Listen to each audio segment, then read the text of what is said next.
You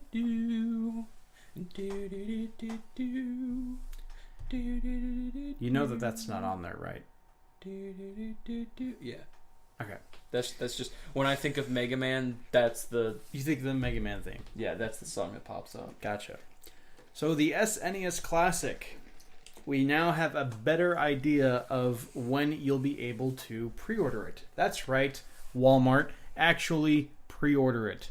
It looks like Nintendo tweeted out this week, "We appreciate the incredible anticipation that exists for the Super Nintendo Entertainment System Super NES Classic Edition system, and can confirm that it will be made available for pre-order by various retailers late this month.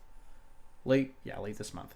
A significant amount of additional systems will be shipped to stores for launch day and throughout the balance of the calendar year."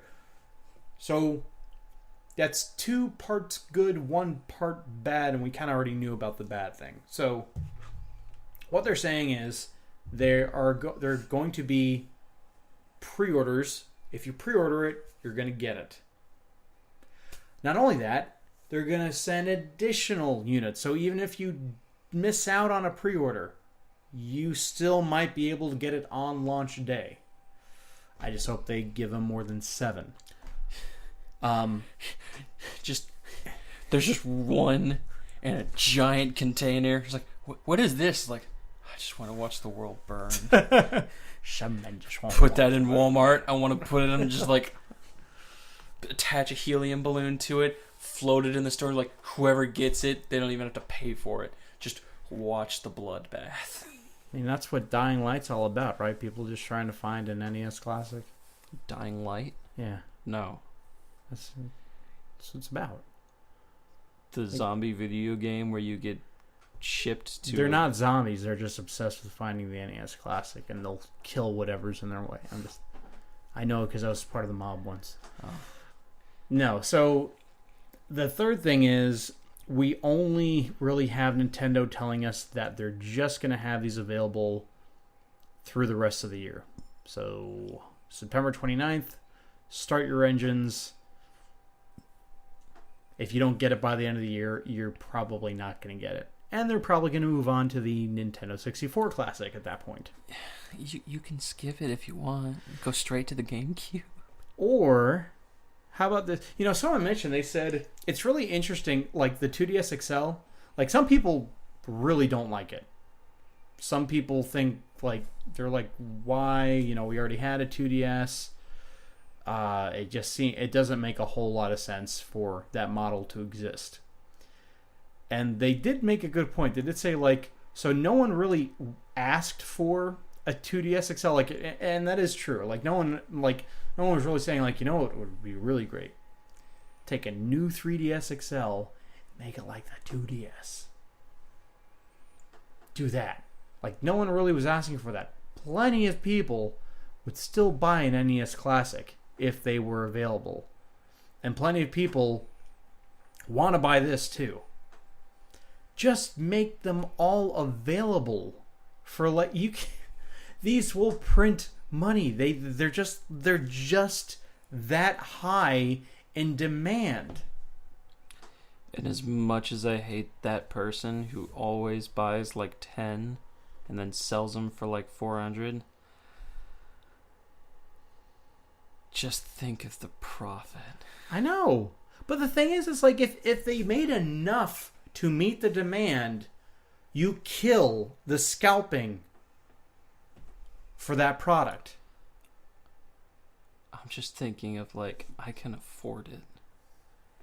And I could make triple or quadruple.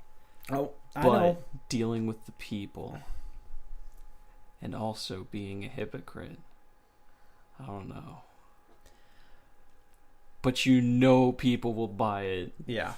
Well, I mean, I had my original PS3. I bought it on launch day, and I could have turned around and sold that for like $1,000. But I didn't, even though, like, the only game I was actually looking forward to was Sonic 06, believe that or not, and it wasn't available at launch. So what I did buy was, I believe it was called Mobile Suit Gundam Crossfire, which is a terrible game. Awful. Didn't play well. Looked like a PS2 game at a higher definition. It was bad. It was the worst launch game I could have purchased, but it was the only thing that interested me at all. So yeah, I could have just held off and waited. I didn't even have a high definition television at that point, so it was really, really pointless. Let's see. With something tells me that the classic edition systems that are coming out, the decisions are not coming from like Reggie Fils-Aimé or whoever the president is of Nintendo Japan. It feels like there's like a little like a subgroup of Nintendo that is managing this. And like the NES Classic was like their first run, and that's why they made all these mistakes. Like they didn't allow for pre-orders, they didn't pay attention to the buzz that the product had. They just had a plan, and they put it into action, and they just ran with it. And then we had these horrible shortages, and I think now they may be learning somewhat from their mistakes. But Nintendo's only said, like, well, you can only have, like, 3 factories to produce these. So, and you can only have them for a few months. And then they have to be used for something else.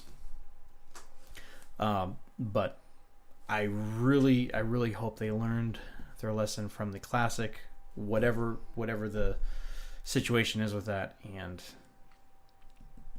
they just fix it this time.